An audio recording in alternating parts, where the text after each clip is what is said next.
ఇదిగోండి సార్, కొత్త సంవత్సరంకి కొత్త item WhatsApp Rakhi only 4 rupees పడుతుంది. 4 రూపాయల నుంచి డిజైన్ వస్తుంది. ఫేస్బుక్ రాఖీ ఇదిగోండి సార్, 4 రూపాయలు పడుతుంది. ఓన్లీ 4 రూపీస్ పడుతుంది. ఫేస్బుక్ రాఖీ, వాట్సాప్ రాఖీ, డోర్మోన్ రాఖీ చూడండి సార్, 18 రూపాయలు పీస్ పడుతుంది. రకాలు చూడండి, ఇదిగోండి నింజా హతోడి మోడల్ 7 రూపీస్ పీస్ పడుతుంది. Only 7 rupees. ఇదిగోండి అందులో వేరే మోడల్స్ వస్తాయి. చోటా భీమ్ 7 రూపాయలు పడుతుంది. పికాచు మోడల్ కాలా పికాచు 7 రూపీస్ పడుతుంది. ఇదిగోండి ఇంకా బెల్ట్ మోడల్ కాలా బెల్ట్లో మీకు 12, చోటు మోటు పత్తులు 12 రూపాయలు పీస్ పడుతుంది. బెల్ట్ వచ్చి ఐటమ్స్ చోటు మోటు అన్ని రకాలు వస్తాయి. ఇదిగోండి సార్ లైటింగ్ రాఖీస్ వస్తుంది, మీకు లైటింగ్స్ వస్తుంది. లోపల పీస్ వచ్చి 20 రూపాయలు పడుతుంది. పీస్ వచ్చి 20 రూపాయలు.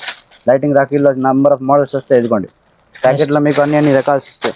ఇదిగోండి పాపిట్ రాఖీ కాలా పాపిట్ రాఖీ వస్తాయి లైటింగ్స్ లో. ఇదిగోండి కార్డ్ ప్యాకింగ్ లో కావాలా 10 రూపీస్ 10 రూపీస్ 10 రూపాయలు పీస్ సార్. బెలూన్ మోడల్ ఇదిగోండి బెంటన్ మోడల్ 10 రూపాయల నుంచి డిజైన్ వస్తుంది. 120 డజన్. ఇదిగోండి చోటా భీమ్ మోడల్ 12 రూపాయలు పడుతుంది. ఇదిగోండి ఈ సంవత్సరం కొత్త ఐటమ్ మోదీ ఐటమ్ 15 రూపాయలు పడుతుంది. ఇదిగోండి బబల్ మోడల్ చోటా భీమ్ 15 రూపాయలు పీస్ పడుతుంది.